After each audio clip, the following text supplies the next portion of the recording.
ఈ వీడియోలో మనం సోపాన రేఖాచిత్రం హిస్టోగ్రామ్ అంటే ఏమిటి, దత్తాంశాన్ని తరగతి అంతరాలుగా ఎలా విభజించాలో మరియు పౌనపున్యాలను ఉపయోగించి సోపాన రేఖాచిత్రాన్ని ఎలా నిర్మించాలో దశల వారీగా తెలుసుకుంటాం.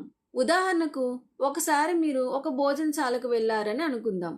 అక్కడ ఉన్నవారి వయసుల పంపిణీ ఎలా ఉందో తెలుసుకోవాలనే ఆసక్తి మీకు కలిగింది. అందుకోసం అక్కడ ఉన్న ప్రతి వ్యక్తి యొక్క వయసును ఈ విధంగా నమోదు చేశారు. అంటే ఆ సమయంలో భోజనశాలలో ఉన్న అందరి వయస్సుల దత్తాంశము ఇప్పుడు మీ దగ్గర ఉంది. ఇప్పుడు ఈ వయస్సుల పంపిణీని ఏదో ఒక విధంగా చూపించాలని అనుకుంటున్నారు. ఉదాహరణకు, చిన్నపిల్లలు ఎక్కువ మంది ఉన్నారా, లేదా యువకులు ఎక్కువ మంది ఉన్నారా, మధ్య వయసు వారు ఉన్నారా, లేదా వృద్ధులు ఎక్కువ మంది ఉన్నారా అని తెలుసుకోవాలనుకుంటున్నారు. కానీ ఈ సంఖ్యలను ఇలా నేరుగా చూసినప్పుడు మనకు స్పష్టమైన అవగాహన రాదు. ఇది కేవలం ఒక సంఖ్యల సమూహంలా కనిపిస్తున్నాయి. అయితే ఈ దత్తాంశాన్ని మరి ఎలా చూపించవచ్చు అని ఆలోచిస్తే దీనికి ఒక పద్ధతి ఉంది. అదేంటంటే, ఈ వయస్సులను వేరువేరు సమూహాలుగా విభజించడం, తర్వాత ప్రతి సమూహంలో ఎంతమంది ఉన్నారో గణించడం. ఈ సమూహాలనే మనం తరగతి అంతరాలు అంటారు. ఇప్పుడు ఈ కింది విధంగా చేద్దాం. ముందుగా మనం తరగతి అంతరాలను తీసుకుందాం. అలాగే ఆ తరగతి అంతరం మధ్యలో ఉన్న వ్యక్తుల సంఖ్య, అంటే ఎంతమంది ఉన్నారు అనేది కూడా చూద్దాం. దీనికోసం ముందుగా 10 సంవత్సరాల లోపు ఉన్నవారి తరగతి అంతరం తీసుకుందాం. అంటే 0 నుండి 9 మంది మధ్యలో ఉన్నవారు.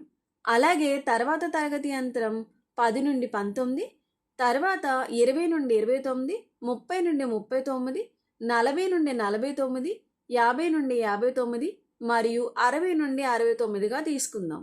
ఇక్కడ మనకి అందరికన్నా పెద్దగా ఉన్న వయసు 63 అని ఉంది. కాబట్టి మనం 60 నుండి 69 తరగతి అంతరంతో ముగించవచ్చు. ఇప్పుడు 0 నుండి 9 సంవత్సరాల తరగతి అంతరంలో ఎంతమంది ఉన్నారో చూద్దాం. లెక్కిస్తే 1, 2, 3, 4, 5, 6 ఇలా ఎంతమంది ఉన్నారు? మనకి 6 మంది ఉన్నారు. కాబట్టి మనం వ్యక్తుల సంఖ్య దగ్గర 6 అని రాసుకుంటాం.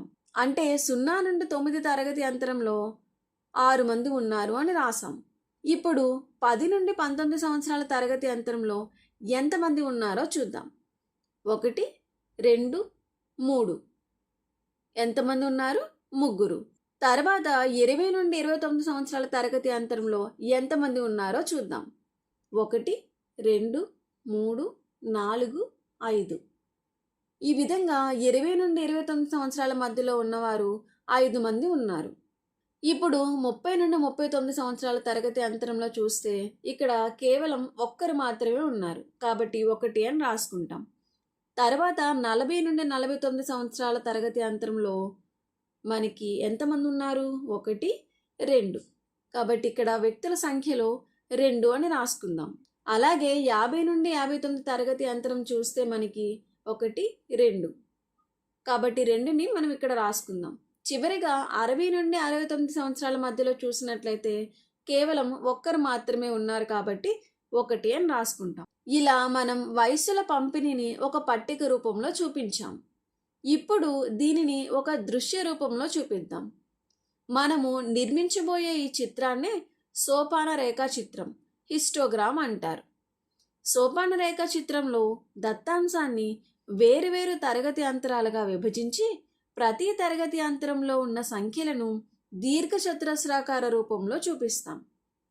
దీనికోసం ఇప్పుడు ఒక అక్షంపై వ్యక్తుల సంఖ్యను తీసుకుందాం. అంటే y అక్షంపై వ్యక్తుల సంఖ్యను తీసుకుందాం. ఇక్కడ వ్యక్తుల సంఖ్య చూసినట్లయితే అన్నిటికన్నా పెద్ద సంఖ్య ఏముంది? 6 ఉంది. కాబట్టి ఇక్కడ స్కేలు మనం 1, 2, 3, 4, 5, 6గా తీసుకోవచ్చు. మరొక అక్షం x అక్షంపై తరగతి అంతరాలను తీసుకుందాం. దీనిలో మొదటి తరగతి అంతరం 0 నుండి 9 తీసుకుంటే ఈ తరగతి అంతరంలో 6 మంది ఉన్నారు.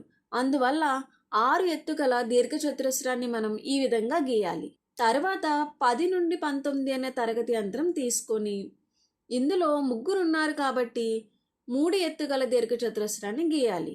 అదేవిధంగా 20 నుండి 29 మధ్యలో 5 మంది, అంటే 5 ఎత్తుగల దీర్ఘచతురస్రాన్ని గీయాలి. 30 నుండి 39కి ఒకటే కాబట్టి ఒక ఎత్తుగల దీర్ఘచతురస్రము. తరువాత మిగిలిన తరగతి అంతరాలు కూడా వ్యక్తుల సంఖ్య ఆధారంగా దీర్ఘచతురస్రాలను ఈ విధంగా గీయాలి. ఇలా మనం ఒక సోపాన రేఖాచిత్రాన్ని నిర్మించాం. ఇక్కడ మనం దత్తాంశాన్ని మనకు అవసరమైన తరగతి అంతరాలుగా విభజించాం. తర్వాత ప్రతి తరగతి అంతరంలో ఉన్న వ్యక్తుల సంఖ్యను గణించాం. ఆ సంఖ్యలను దీర్ఘచతురస్రాల రూపంలో చూపించాం.